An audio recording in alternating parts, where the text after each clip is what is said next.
Hey, I'm Dan Gibbs, Summit County Commissioner. I'm here with Dan Schroeder, CSU Extension Director, and we have a special show for you all today for Summit County Connection. We're here on the road in Frisco. You can probably see from the backdrop, we do have some snow in the background still, and even though we have 124% of snowpack average right now, fire season is right around the corner. And so Dan's going to help us talk a little bit about fire season, but in particular, Summit County was recently awarded a national recognition in being a Fire Adapted Communities Network. So Dan, tell us about that. Excellent. The Fire Adapted Communities Network comes out of an interest from Summit County citizens to be a FireWise designated community. And what it turns out is FireWise is a designation for subdivision level. We really wanted to recognize Summit County as a whole. And so leading the way in fire adapted communities, the network has invited us to participate, and so we are now one of 18 recognized communities around the entire nation. And Dan, what that really means is that we're being held up as a leader in fire mitigation strategies. Summit County has done a lot of work helping to create a mosaic pattern across the landscape to protect Summit County from a wildfire that may occur. And in fact, every single year, we have in the neighborhood of 40 fires. Although most of them are small, any one of them could get out of control. And so we're really working to embrace this concept of living in the forest and being a leader in fire mitigation strategies. Yeah, great. And really our wildfire council that's made up of the 3 fire protection districts, representatives from all the towns, basins, and we also have representation from sometimes Denver Water, sometimes Xcel Energy. We all come together to more or less form a collaborative to try to all be on the same page to look at what tools and resources we can bring to the table to help our citizens deal with and more or less adapt to the changing forest environment that we have right before our eyes. So it's really exciting to have this national recognition right here in Summit County. And I think in Colorado, Dan, we have maybe 2 or 3 other communities in the state and 18 in the whole United States, right? Right, so that really speaks to Summit County's efforts here. The Summit County Wildfire Council is indeed the hub organization that is the driver behind this Fire Adapted Communities effort. There is a project that is part of this activity this summer, and that's to be applied across Summit County. We're going to run a slash removal program this summer of 2014 throughout every community in town in Summit County, and it's directly related to the Fire Adapted Communities efforts. We are going to learn from other communities around the nation, the other 18 participating members, as well as share our successes and hopefully gain a lot of strategies so we can continue to do really good work here by engaging the fact that we live in the forest and we want the forest to remain beautiful, but understanding and accepting the fact that by living here, there's an inherent risk. Great. And you'll definitely hear more information about this chipper program, but it'll be county-wide, and we really need to have the participation from all the willing participants to really make this a success. And it'd be partly funded, I believe, through a state grant program. So we're hoping that that grant will come through. Yep, indeed. We're getting a jump start on this. You know, we're early season, and this effort and this initiative and everything that we're doing here will run throughout this year as well as into the future. Great, thanks. Hey, welcome back everyone. I'm Dan Gibbs, Summit County Commissioner. We are still on the road on a special trip of Summit County Connections. We're here in Frisco with Paul Cada, the Assistant District Forester for the Colorado State Forest Service, and we're here to talk about defensible space. And Paul, tell us about, a lot of people ask us, what is defensible space? What is proper defensible space for a home? Where should I, have my wood pilings by my house, or all the above? So tell us about defensible space. Sure. Defensible space, real simply, is just an area around the house where you're just trying to reduce the amount of fuel, so that way if there is a wildfire, that your house has a better chance of surviving. And defensible space, really, it's a pretty simple concept, and it really starts with the house itself and moves out to the property line from there. So what we really want to do is near the house have the least amount of fuel, and as we go out further have a little bit more fuel, but still have it broken up some. So does that mean I need a clear cut everywhere around my house? Absolutely not. Defensible space can work very well with just having a proper healthy forest. Really what we want to do is start out, we have our structure here, And so in the first 30 feet from that structure, what we want to do is just make sure that there's as little fuel as possible. So in that area, say we have our trees back here, these trees are probably a little too close to the structures. We can see they're overhanging the roof. So in there, we do want to really decrease the number of trees. So yes, I would cut those ones. But as we move further from the house to an area, say maybe 100 or 150 feet, what we want to do is just thin the trees out, space them out. And really what that's going to do is not only decrease your fire risk, but also make those trees healthier because there will be less competition from the other trees. Okay, so winters are extremely long. We have our snowpack is through the roof this year. We've had a lot of snow, to say the least. And I have a wood burning stove, and I need to make sure that my house stays warm for the winter. Yeah. Where should I keep my wood? That's a challenge for sure, because in the dead of winter, you don't want to have to be going far away from the house to find your wood pile.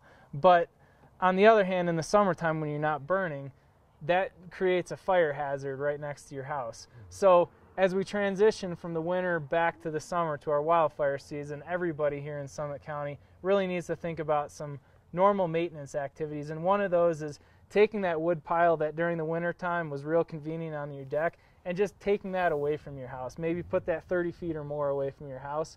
And some other stuff like we have right here. This is real common around the county here. You have that extra piece of lumber, just throw it up underneath the deck. Well, this material right underneath here, in the case of a wildfire, could be the end of your house. So what we should do is all this material that we have piled up underneath the deck, all those leaves and needles that have blown under there, what we want to do is just get those out from underneath the decks. Another thing that's really important is in that first 30 feet around your house, you want to make sure that the grasses and the shrubs are kept low and well maintained. So, it's recommended at least once a year to get the weed whacker out and kind of knock down those grasses, make them short, and really be prepared for that wildfire season. Great. So this is not a good example. This is not ideal for sure. Anything else you want to share with Summit County locals on defensible space? It's tough when we look at all of the snow out to think about wildfires, but, really as the summer progresses, it's going to happen. Wildfires always a case of not if, but when. And, wildfire mitigation and safety is everybody's responsibility. So, everybody should do their best to be prepared. Great. And Paul Cada is a regular here in Summit County. I think we can put the CSU extension, or excuse me, the CSU website for forestry on there, and your contact information too. Absolutely. So, hey, I'm Dan Gibbs, Summit County Commissioner, and I have here with us Matt Benedict, a captain with the Red, White, and Blue Fire Protection District. We're here on special location here in Frisco for our Summit County Connection taping, a focus really on defensible space, fire activities, preparedness, and what to expect for upcoming fire season. So Matt is a perfect person to really focus on this segment because you have 14 plus years experience as a wildland firefighter. And Matt, tell us, what you're wearing and what a wildland firefighter, does. Sure. All the firefighters in Summit County are Red Card certified, which means we're trained to fight wildfires. We're all outfitted with a set of Nomex gear, which starts with a shirt, these yellow shirts and pants, and then basically a good solid pair of work boots. And the important part of all that is we're able to move through the natural environment pretty quickly. We're able to deal with, small fires normally in the forest and around homes. Right. This year we've had historic snow levels. What's your prediction? Do you think we're going to have a lot of fire behavior this year? And in past years, we normally have quite a lot of fire behavior, right, that a lot of people may not know about. We do. We historically have about 40 fires a season.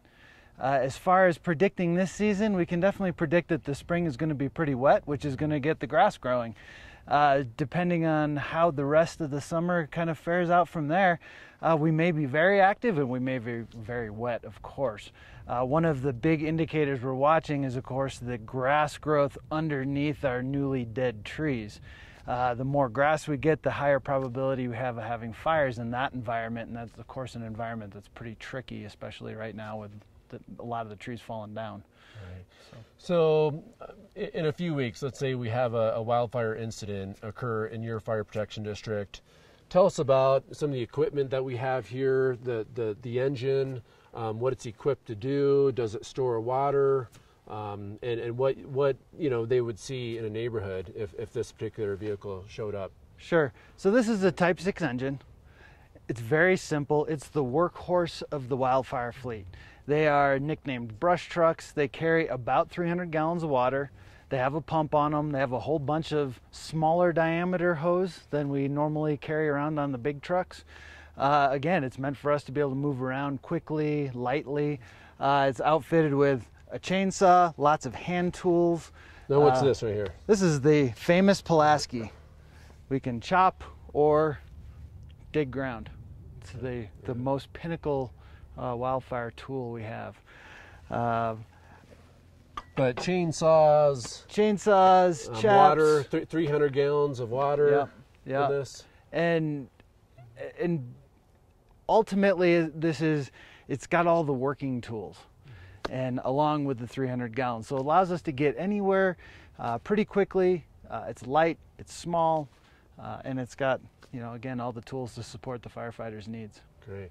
Now, we had a segment earlier today on defensible space. What role do the fire departments play in terms of analyzing what might be a proper defensible space for a homeowner, and what kind of recommendations do the fire districts make for those? So all three of the fire districts offer free defensible space inspections.